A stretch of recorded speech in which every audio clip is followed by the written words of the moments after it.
जब हमारे उद्धार का समय आता है तो सबसे पहली कृपा होती है, हमें सत्संग मिलता है। सबसे पहला, जैसे कोई भी व्यक्ति मिला और आपको भगवत चर्चा की बात सुना दी, देखो ये वीडियो देखो, एक कथा सुनो, देखो ये देखो, ये इसको सुनो तो आप, और आपकी रुचि बढ़ी सत्संग, ये सबसे पहली कृपा। जिसके उद्धार का समय आ जाता है उसके क्या लक्षण होते हैं? तो बोले सबसे पहले उसे सत्संग में रुचि होती है, सत्संग श्रवण में। साधुओं में श्रद्धा की बात नहीं कही गई, सत्संग में, भगवद वार्ता में उसकी रुचि होती है।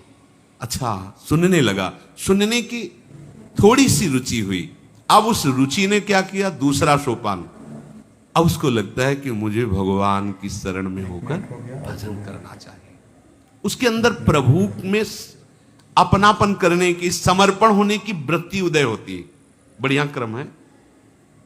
सबसे पहले जिसका उद्धार होना होता है तो उसको सत्संग मिलता है, किसी भी व्यक्ति के द्वारा। ऐसा नहीं कि वो साधु के द्वारा ही, किसी पुस्तिका के द्वारा, किसी ग्रंथ के द्वारा, किसी प्रवचन के द्वारा, उसको किसी संत पर श्रद्धा की बात नहीं की जा रही। वो भगवत चर्चा श्रवण की, कोई कथावाचक, कोई रासाचार्य, किसी से भी उसे भगवत संबंधी वार्ता सुनने को मिली, आकर्षण उसका हुआ।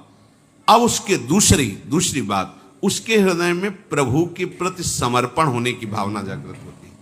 मैं भी शरणागत होकर भगवान का भजन करूंगा। अब उसके द्वारा हृदय में तीर्थाटन करने की भावना जागृत हुई। अभी शरणागत हुआ नहीं, कैसे शरण में हुआ जाए, कैसे भगवान का भजन किया जाए, ये उसके हृदय में बात हुई। तो इस बात ने तीसरी बात पैदा की, चलो तीर्थों में चलते हैं, धामों में चलते हैं, पुरियों में चलते हैं। वहां चलने से भगवान के जो संत जन है, भक्त जन है, उनका दर्शन होगा। तब उनसे पूछेंगे कि भगवान की शरणागति कैसे होती है, भजन हम कैसे करें। तो वो तीर्थ याटन करता है। तीर्थ याटन से उसके हृदय में पवित्रता आती है। तब उस पवित्रता से वो महत् सेवयम, साधु महात्माओं की सेवा करने का भाव उसके जागृत होता है। संतों को वस्त्र दे दे, भोजन, कुछ किसी भी तरह उनकी सेवा करें, संतों से प्रियता होने लगती। संत सेवा का उसके हृदय में, श्यान महत् सेवयाहा, महत् सेवा यही सबसे बड़ी सेवा। भगवत प्रेमी महात्माओं की यदि सेवा मिल जाए, ये महत् सेवा कही जाती है। महापुरुषों की सेवा करने का चाव प्रकट, कैसे हमारे तन से, हमारे मन से किसी भी तरह कोई सेवा इनकी बन जाए, अब महत् सेवा बनती है उससे। संतों के पास जाकर उनके सामने शांत बैठ जाना, उनकी बात सुनना, यह भी सेवा है। उनकी आज्ञा पालन करना, यह सबसे बड़ी सेवा है। अगर आप शांत बैठ गए, किसी को विक्षेप नहीं पहुंचाते, उनकी बात सुन रहे, ये सेवा बन रही है। मतलब एक आदमी उद्दंडता करे, अभी सबके आनंद में विघ्न पड़ जाएगा। संतों के पास सबसे पहली सेवा है, आप शांत, गंभीर, हलचल रहित, उनके अनुकूल, फिर उनके वचनों को श्रद्धापूर्वक श्रवण करके, मनन करके अपने जीवन में उतारने की बात आती। महत् सेवा बनी तो उसकी प्रभु की बातों में आसक्ति पैदा हुई। भगवत चर्चा, भक्त चर्चा, आसक्ति कैसी अब होने लगी? अब बिना सुने नहीं रह जाएगा, इसे आसक्ति कहते हैं। अब कैसे, क्या करूं जिससे मुझे रोज सत्संग मिले? ये अहोभाग्य है। अपने को जो रोज सत्संग कथन श्रवण करने को मिलता है, ये दुर्लभ बात है, दुर्लभ बात है। सुतदारा धन लक्ष्मी पापियों के घर होए, संत समागम हरि कथा तुलसी दुर्लभ। तो ये दुर्लभ बात, महत् सेवा से उसके हृदय में भगवत चर्चा सुनने की आसक्ति पैदा हो गई। अब पहले आसक्ति नहीं होती, सुन करके वो भगवान की शरण में होने की बात आई।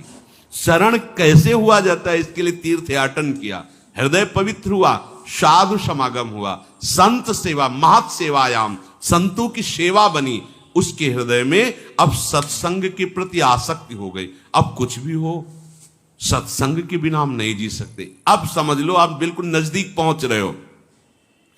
कथा में जो ही रुचि हुई तो अकल्याण करने वाले जितने विषय थे उन पे उसकी नजर गई। काम, क्रोध, लोभ, ये जितनी उत्तेजनाएं थी, जो ये बुरे वेग थे जिनके कारण वो माया में गिर रहा था, उस पर नजर गई उसकी कि अरे मैं इनको सुख समझ रहा था और ये हमें नष्ट कर रहे हैं।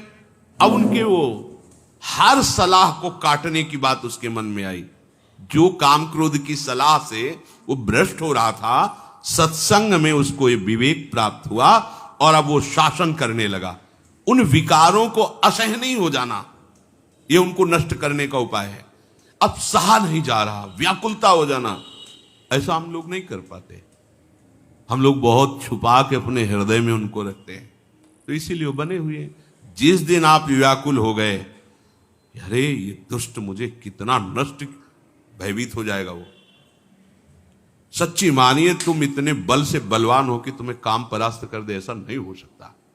तुम अपने बल को देख नहीं पा रहे हो। मेरे बल सी वृंदावन रानी, महारानी जी की तरफ देखो, फिर देखे तुम्हें कौन देखता है बुरी नजर से। न काम, न क्रोध, न लोभ, न मोह, न मद, न मत्सर। हम क्या करते हैं? महारानी जी की तरफ पीठ किए हुए और इनकी तरफ नजर किए और इनका स्वागत करते हैं। लगता है इनसे हमें सुख मिलता है, इसीलिए बने हुए हैं। सत्संग, सत सेवा अर्थात साधु सेवा से जो सत्संग में रुचि हुई, उसने क्या किया? अनर्थ निवृत्ति कर दी। एक एक छांट छांट कर अपने मन के सारे दोष, अच्छा ये है हटाओ इसको, अब ये है हटाओ इसको। जितने विकार थे वो सब सत्संग के प्रभाव। रोज जलोगे आप, सत्संग सुन रहे हो, रोज जो आपके अंदर गंदगी है, गंदे विचार हैं, गलती है, वो आपको यहां बैठे बैठे जलाएगी। मैं कब निकल पाऊंगा इससे, मैं कैसे दूर कर पाऊंगा? ये सत्संग का प्रभाव होता है। अब कुछ लोग ऐसे भी होते हैं कि वो बांस की तरह होते हैं। बांस में कितनी भी जल वर्षा हो, खूब गाय के गोबर की खाद लगा दो, कभी उसमें फल नहीं लगेगा, पक्का। चाहे गुरु मिले बिरंच सम, फूले फरे न बेत, बरसे सुधा जल सम। अमृत वर्षा करे तो भी बेत बांस में फूल फल नहीं लगेंगे। ऐसे मूर्ख हृदय न चेत, चाहे गुरु मिले बिरंच सम। कुछ ऐसे जड़ स्वभाव के होते, क्या वही सत्संग सुनना चाहे सुन लिया, आचरण में फर्क नहीं पड़ेगा। हमें दिखाई देता है 8-8, 10-10 वर्ष हो गए, वही बात ज्यों की त्यों वही बात, कोई असर नहीं। बेत हैं ये, सुधरने वाले नहीं। अरे भाई, सुना इसीलिए जाता है कि जो हमारी गलतियां हैं उनका हम त्याग करें।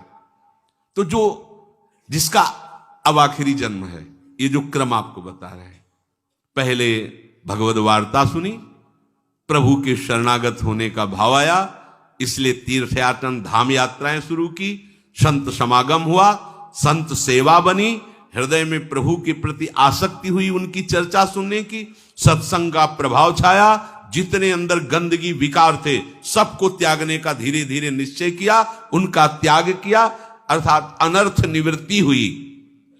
अब निष्ठा बन गई। अब निष्ठा बन गई। एक भरोसो, एक बल, एक आस, विश्वास।